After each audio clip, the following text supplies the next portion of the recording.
누구와 싸울 것인가? 라는 제목으로 오늘 여호수아의 첫 말씀을 살펴보고자 합니다. 여호수아 시대는 완전히 출애굽 2세대로 바뀌어진 시대입니다. 여호수아와 갈렙을 제외한 모든 출애굽 1세대가 죽었습니다. 모세와 아론이 죽었습니다. 여호수아가 출애굽 2세대들을 데리고 가나안 땅에 들어가야 합니다. 정복전쟁을 해야 되지요. 물론 여호수아는 많이 긴장했을 것입니다. 자기가 모세의 뒤를 이은 후대 지도자로 임명받기는 했지만은 자신이 하나님과 모세와 맺었던 그 관계를 계승할 수 있을 것인가? 아마 영적인 부담도 되었겠지요. 하지만 여러분, 여호수아 이 말씀의 시작을 보면은 이 모든 배경들을 다 생략한 채 여호수아 1장 1절부터 여호수아에게 하나님이 대뜸 말씀을 시작하시는 것으로 여호수아 말씀이 시작되고 있습니다. 잘 아시다시피 여호수아 1장에서 여호수아에게 하시는 하나님의 말씀의 요점은 두려워하지 말고 담대하라, 놀라지 말아라 라는 말씀입니다. 하나님께서 여호수아와 언제나 함께 하실 것이다 라는 약속의 말씀을 주고 계시는 거죠. 그래서인지 여호수아 1장은요 많은 성도들이 좋아하는 말씀입니다. 네, 제가 근무했던 교회 담임 목사님이 설교 시간에 당신께서 가장 좋아한다고 한 말씀이 오늘 우리가 읽은 본문 말씀입니다. 특히 5절을 좋아한다고 하더라고요. 네 평생에 너를 능히 대적할 자가 없으리니 내가 모세와 함께 있었던 것 같이 너와 함께 있을 것임이라. 내가 너를 떠나지 아니하며 버리지 아니하리라. 이 말씀을 하시면서 감동받은 표정을 하시던 것을 저는 기억하고 있습니다. 그러면서 하나님께서 자기 평생에 당신을 대적할 자가 없게 해주셨다고 자랑하셨습니다. 그때는 부러웠습니다. 여러분은 왜 이 말씀을 좋아하십니까? 여호수아 말씀을 살펴보기 전에 여호수아 오늘 본문의 분위기를 정확하게 파악하고 넘어갔으면 좋겠다 싶습니다. 처음 시작부터 올바르게 이해하지 못하면요, 이 여호수아 1장부터 대단히 이기적인 해석을 하게 되고 결국은 제가 요즘 여러분들과 좀 깊이 나누고 있는 우상 숭배의 길로 가게 됩니다. 여호수아 1장에 나오는 하나님의 말씀은 우리가 지금까지 이해해왔던 것과 조금 분위기가 다르다는 것을 이 시간에 좀 여러분과 나누고 싶습니다. 우리가 여호수아 1장을 이해하려면 여호수아가 어떤 사명을 가지고 그가 주안점으로 삼아야 될 것이 무엇이었는지를 깨닫는 것 중요합니다. 여호수아의 사명은요, 출애굽 2세대들을 데리고 가나안 땅으로 들어가서 가나안에 있는 7 족속과 전쟁을 벌이는 것입니다. 그래서 가나안 전체의 땅을 정복한 후에 이스라엘 12지파에게 나누어서 분배하는 사명을 여호수아가 받았습니다. 7 족속은 헷 족속, 아모리 족속, 가나안 족속, 브리스 족속, 여부스 족속, 히위 족속, 기르가스 족속입니다. 이 7 족속이 이제 가나안 땅에 있는 민족들이에요. 그들 가운데에는요, 아낙 자손인 거인족들이 포함되어 있었습니다. 헤브론에 살던 사람들이 르바임이라고 불렸던 아낙 자손들이었죠. 여호수아는 가나안을 탐지한 정탐꾼들 12명 중에 한 명이었습니다. 가나안 민족들의 전쟁 준비 상황을 누구보다도 잘 알고 있는 사람이었죠. 하나님은 가나안 모든 족속들을 향해서 헤렘 전쟁을 명하셨습니다. 여러분, 갭이 굉장히 크다는 걸 아셔야 됩니다.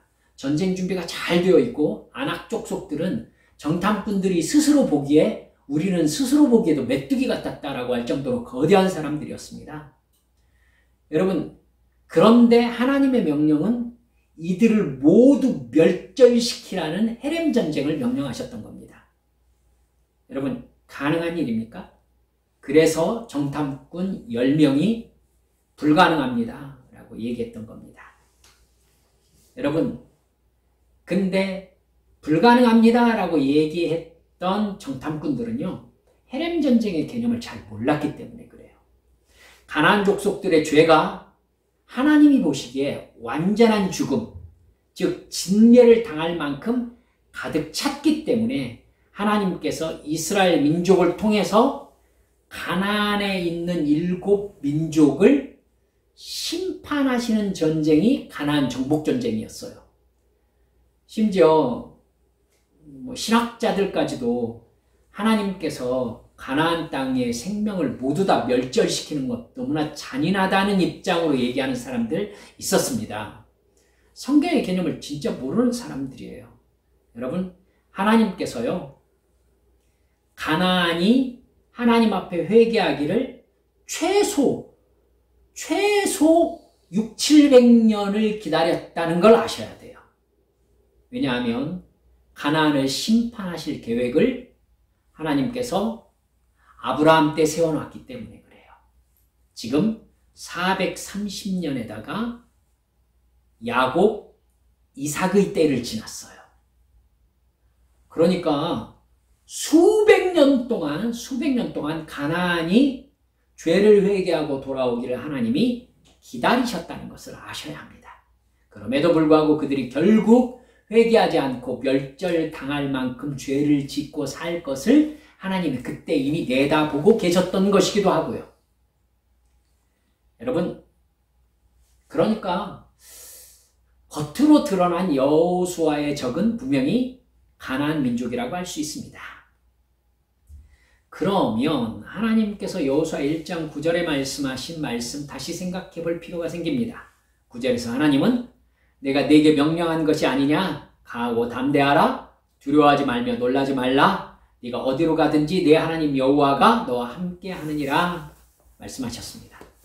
분명히 같은 말을 여러 번 반복하고 있죠. 여러분, 강하고 담대하라. 두려워하지 말며 놀라지 말라. 모두 다 같은 말을 다른 단어로 얘기하고 계시잖아요. 따라서 틀림없이 여호수아가 지금 1장의 말씀을 듣고 있는 상황에서 여호수아가 뭔가에 두려움을 느끼고 있다라는 것을 우리는 알 수 있습니다. 그럼 여러분께 이렇게 여쭐 수 있어요. 여호수아가 정말 두려워했던 것이 가나안 7족속이었을까요? 그들의 전쟁 준비와 아낙 자손들의 거대한 전투력에 대해서 두려움을 가지고 있었을까요? 그래서 하나님께서 걱정 마라 지금 자꾸 위로하고 계시는 걸까요? 이 문제에 우리의 오해가 있는 겁니다. 가나안 정복 전쟁이 헤렘 전쟁, 즉 내가 네게 명령한 것이 아니냐 하신 말씀대로 하나님이 말씀하신 전쟁이 분명한다는 것을 여호수아는 알고 있습니다. 이 전쟁은 하나님의 전쟁인 거지요. 그러면 누가 싸웁니까? 표면적으로 진격하는 것은 이스라엘 민족이지만 진짜 싸움은 누가 하시는 거예요? 하나님이 하시는 거죠. 그러니까 하나님이 전쟁의 선봉장이고 이스라엘은 그 뒤를 따라 믿음으로 싸우는 전쟁이 가나안 정복 전쟁인 겁니다. 여러분, 심판은 하나님만이 하실 수 있는 것이지요. 생명을 남김없이 멸절하는 심판 전쟁, 여러분 하나님만이 하실 수 있는 일입니다. 이 사실은 다른 출애굽 1세대들은 믿지 않았지만 모세와 여호수아와 갈렙만큼은 철저하게 믿고 있었어요. 따라서 여호수아 1장의 상황에서 여호수아가 가나안 민족과의 전쟁을 두려워하고 있다라고 보는 것은 설득력이 상당히 떨어지는 말이 될 수밖에 없습니다. 여호수아는요, 민수기 13장에서부터 가나안 민족을 두려워하는 모습을 드러낸 적이 없습니다. 여러분 기억하고 계시죠? 정탐꾼 10명이 아낙 족속 거인들을 보았다면서 우리는 가나안을 정복할 수 없습니다 라고 보고할 때 여호수아 갈렙은 민수기 14장 9절에서 이렇게 말하고 있어요. 다만 여호와를 거역하지는 말라. 또 그 땅 백성을 두려워하지 말라. 그들은 우리의 먹이라. 그들의 보호자는 그들에게서 떠났고 여호와는 우리와 함께 계시느니라. 그들을 두려워하지 말라. 여러분, 여호수아가 한 말이에요. 그때 두려워하지 않았던 가나안 민족입니다. 근데 지금 두려워요? 이제 두려워? 여러분, 이건 앞뒤가 맞지 않죠. 앞뒤가 맞지 않아요. 여호수아는 가나안 족속과의 전쟁을 두려워하지 않았습니다. 여호수아서 전체를 봐도요, 여러분 읽으셨지만은 가나안 족속과의 전투에 이스라엘 각 지파들을 내보내면서요, 가서 정복해 라고 이웃집 보내듯이 보내요. 너 유다 지파 너 거기 헤브론 가가지고 점령해. 어떻게 싸우라는 말도 없고요. 가서 전쟁에 하나님께서 싸워주실 거야. 여호수아의 말이에요. 그러니까 여호수아는요, 이스라엘이 하나님을 믿고 의지하면서 진격하는 그 어디에서도 가나안 민족은 이스라엘을 이길 수 없다라는 걸 확실히 믿고 있어요. 애초부터 가나안 전쟁에서 상대를 두려워하지 않았던 사람이 여호수아였던 거예요. 그럼 여호수아가 여호수아 1장의 상황에서 두려워하고 있는 사람이 누군가? 무엇을 두려워하고 있는가 생각을 하겠지요? 그럼 뭘 두려워하겠어요? 여러분, 바로 이스라엘 민족의 불신앙입니다. 이스라엘 민족은 시내산에서 하나님이 직접 쓰신 십계명을 가져왔던 모세의 말도 듣지 않았어요. 불순종을 듣고 보고 배운 자녀들을 이끄는 여호수아의 가장 강력한 실질적인 적은 이스라엘 민족이에요. 그래서 하나님께서 5절에서 내 평생에 너를 능히 대적할 자가 없을 것이다, 이렇게 말씀하시는 거예요. 가나안 민족들과의 전쟁을 말씀하시는 거라면 사실은 가나안 민족의 전체가 여호수아를 대적하는 적이잖아요. 이미 대적이에요. 하나님은 여호수아에게 이스라엘 민족 중에서 너를 대적하는 사람이 없을 것이다 라고 지금 말씀하시는 것으로 해석해야 합니다. 모세가 리더였을 때 모세를 대적하는 이스라엘 사람들 너무 많았습니다. 틈만 나면 불평하고 원망했고요. 이집트로 돌아가자고 했고요. 사사건건 모세를 원망하면서 모세를 돌로 치려고 달려들었어요. 고라와 다단과 아비람을 주축으로 한 리더들이 모세에게 네가 왕이냐? 이러면서 모세를 죽이려고 달려들었던 거 기억하고 계시죠? 여러분, 심지어 모세의 누이 미리암과 아론까지도 네가 왕처럼 행동하는 거 그건 아니다 라고 하면서 모세의 권위에 대적했던 적이 있었습니다. 여호수아는 모세의 부관으로서 모든 상황을 옆에서 봤어요. 그런데 여러분 참 재밌습니다. 여호수아를 읽으셨으니까 아시겠지만 여호수아 전체에서요, 이스라엘 민족이 여호수아의 명령에 불복하면서 여호수아를 대적해가지고 여호수아를 죽이려고 달려들었다든지 불평과 원망했다는 기사는 한 번도 나오지 않습니다. 대단하죠? 여호수아의 리더십에 대항하고 원망하면서 그런 부분에 대한 얘기는 한 번도 나오지 않아요. 저는 개인적으로 그 원인을 하나님께서 우리가 지금 읽은 1장에서 하나님께서 여호수아에게 네 평생에 너를 대적하는 자가 없게 해주겠다라고 약속하셨기 때문으로 보고 있습니다. 여호수아는 가나안 족속과의 전쟁은 하나님이 하실 것을 완전히 믿고 있었습니다. 여호수아는 모세를 대적했던 이스라엘 민족이 자기를 원망하면서 달려들면 어떻게 해야 될지를 아마 두려워하면서 걱정하고 있었을 것 같습니다. 여호수아는 가나안 민족과는 여러분 칼과 창을 들고 싸울 수 있었지만은 이스라엘 민족과는 싸울 수조차 없지 않습니까? 그렇다면 하나님께서 오늘 본문에서 강하고 담대하라고 말씀하시는 것은 사실 이스라엘 백성들을 대할 때에 강하고 담대해라 라고 말씀하고 계시다는 것을 알 수 있게 됩니다.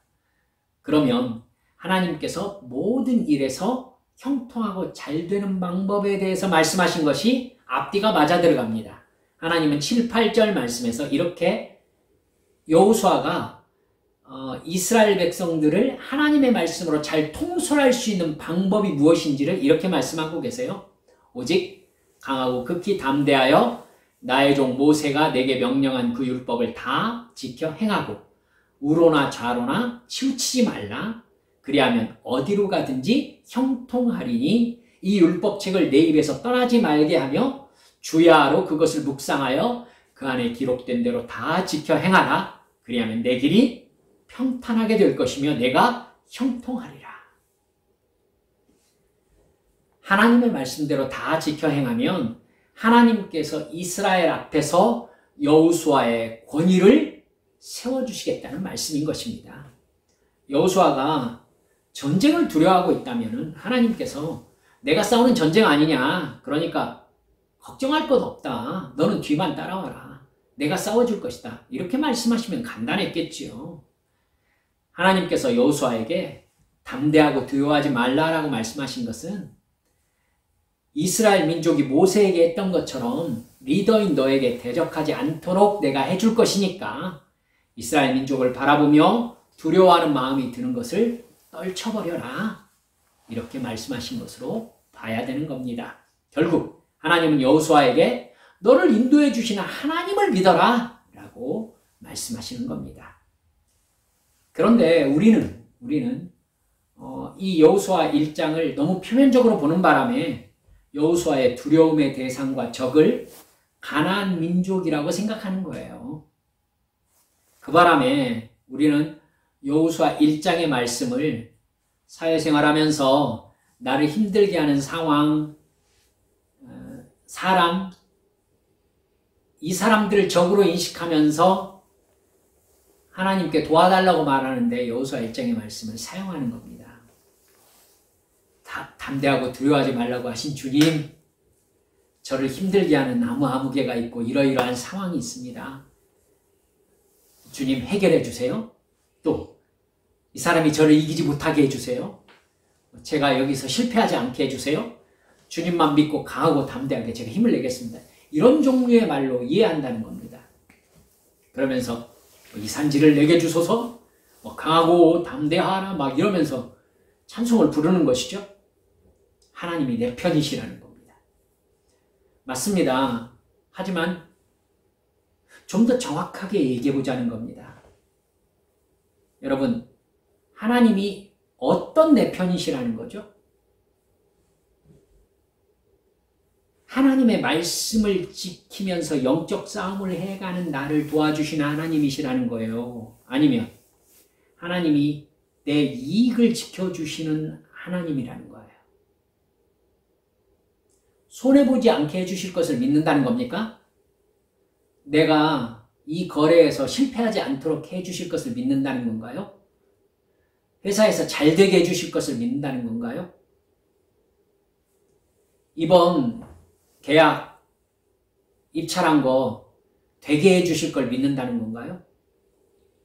나와 경쟁하는 사람을 이겨서 돈과 지위를 내가 차지하게 해주시라고 믿으면서 이 말씀을 사용하는 거 아닌가요? 그렇게 생각하니까 기독교가 1차원적인 우상 종교의 틀을 벗어나지 못하는 겁니다. 잘못 알고 있는 거죠. 가나안 전쟁은 이익 전쟁이 아니에요. 오직 여호와 하나님의 거룩한 전쟁, 성전입니다. 헤렘 전쟁, 심판 전쟁인 거예요. 이익의 전쟁이었으면 여호와 하나님께서 430년 동안 이스라엘 민족을 이집트의 노예 생활하게 하시면서 기다리실 이유가 없었어요.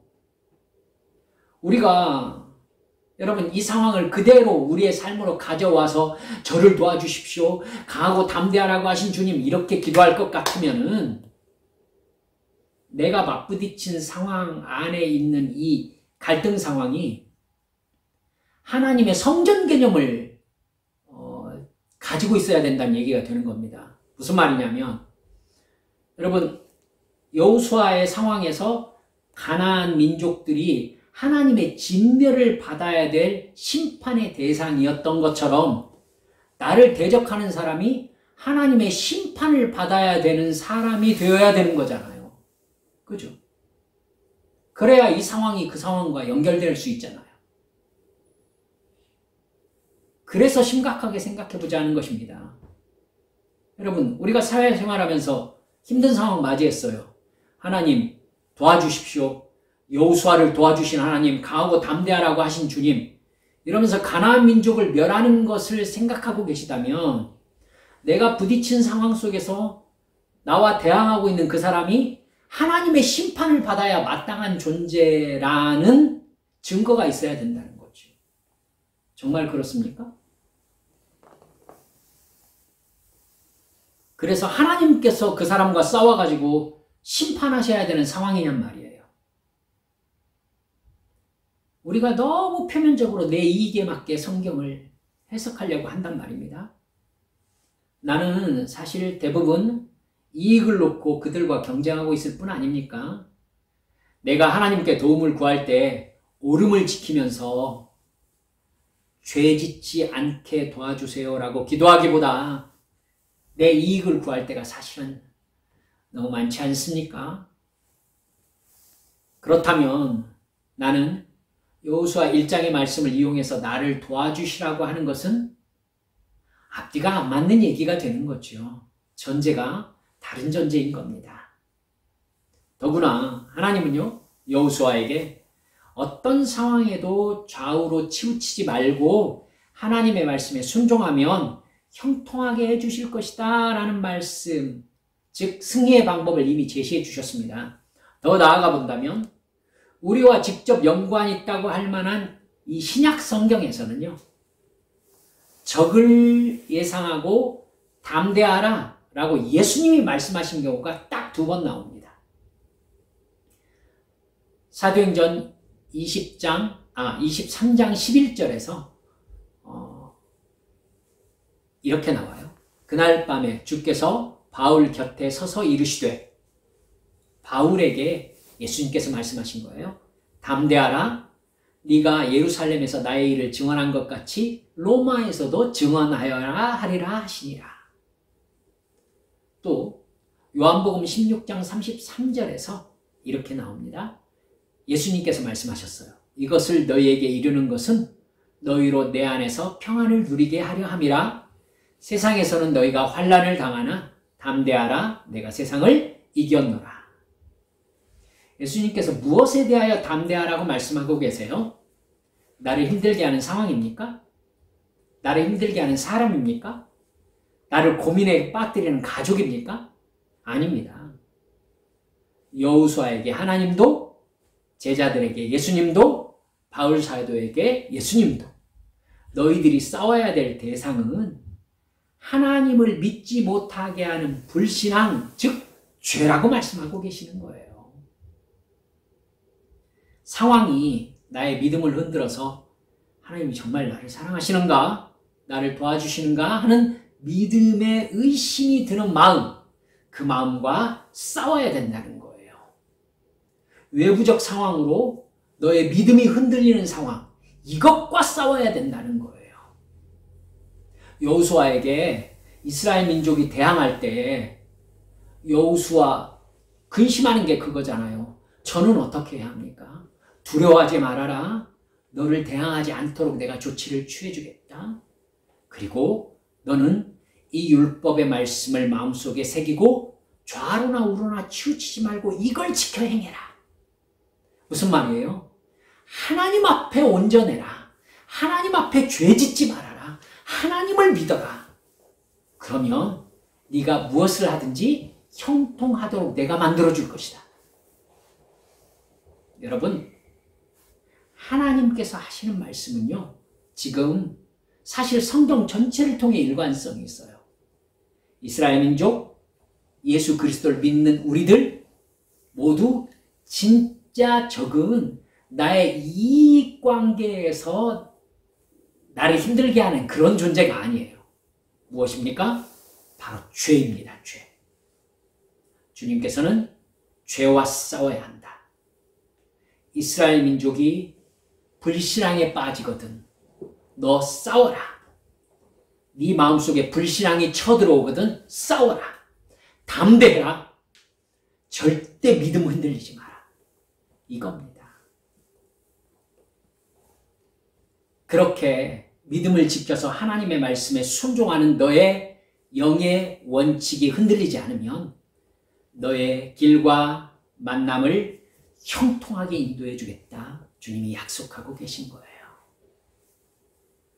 사도 바울은요, 에베소서 6장 12절에서 이렇게 말씀합니다. 우리의 싸움은 인간을 적대자로 상대하는 것이 아니라 통치자들과 권세자들과 이 어두운 세계의 지배자들과 하늘에 있는 악한 영들을 상대로 하는 것입니다. 여호수아의 때나 지금이나 우리의 본질적인 적은 우리를 힘들게 하는 사람이나 상황이 아니라는 것, 여러분 성경 전체를 통해 일관성이 있는 가르침이라는 걸 잊지 마십시오.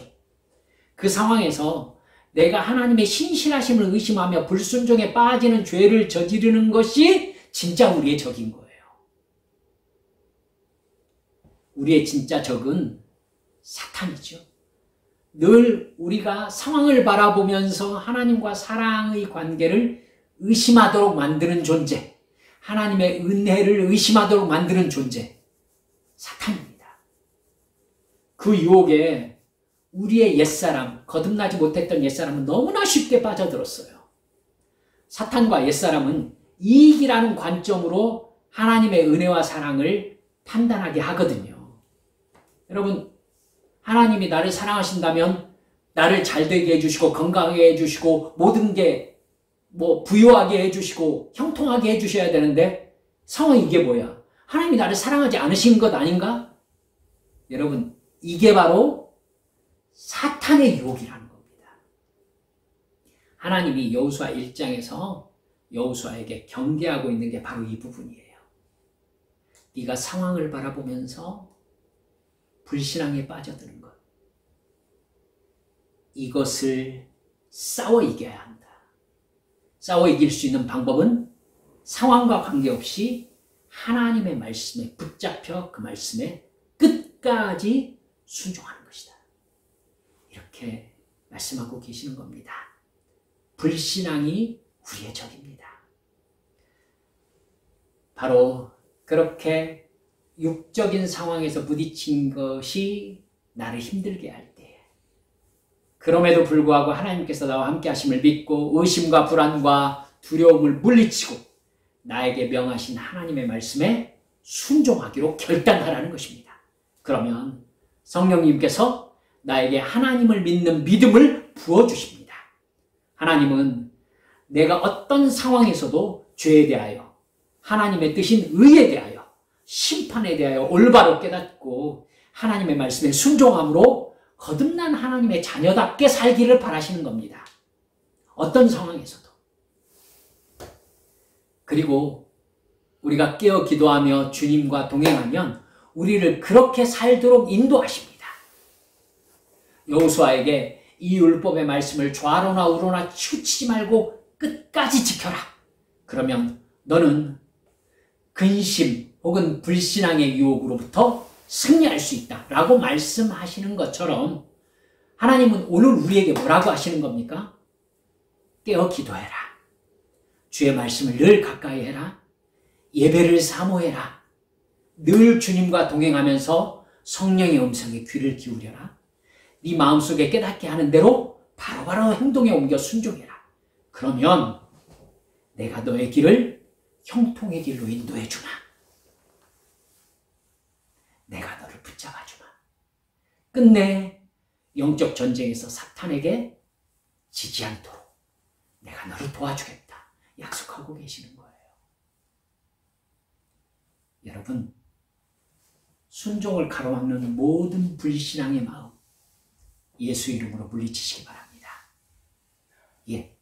그러면 결국 상황을 지배하시는 지배자 우리 하나님께서 하나님의 명령을 지키는 우리들과 함께 하시는 증거를 보여주실 것을 믿습니다. 우리의 싸움은 궁극적으로 죄와 사탄의 지배에 익숙한 내 옛사람의 육체의 욕망이라는 거. 여러분 잊지 마십시다. 결국 싸움의 대상은 내 바깥에 있는 게 아니라 내 안에 있습니다. 결론으로 이 이야기를 말씀드리고 싶었습니다. 우리의 영적인 적은 나의 이익을 침해하는 그 누구가 아니라 나 자신입니다. 내 옛사람의 욕망입니다. 여러분 그럴 때 우리는 내 판단, 육적인 판단과 관계없이 하나님께서 뭐라고 하셨는가 집중하면서 주의 말씀에 순종하면 여러분 성령께서 도와주시고 순종할 수 있게 힘주시며 하나님께서 상황 정리해 주실 줄 믿습니다. 할렐루야. 이 관점으로 여호수아를 쭉 바라보시면서 영적인 하나님의 포인트를 얻어가는 시간 되시기를 주님의 이름으로 축원합니다. 우리 함께 기도하십시다.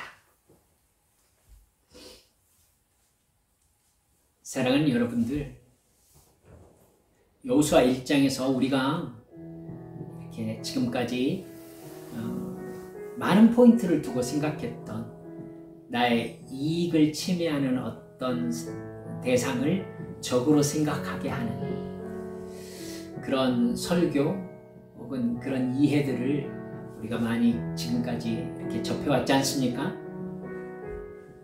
오늘 말씀 들어보니까 조금은 다르죠. 조금 다릅니다. 여러분, 그게 아니에요. 우리의 영적인 적은 사실 가장 강력한 적은 안에 있는 적입니다. 안에 있는 적. 죄입니다.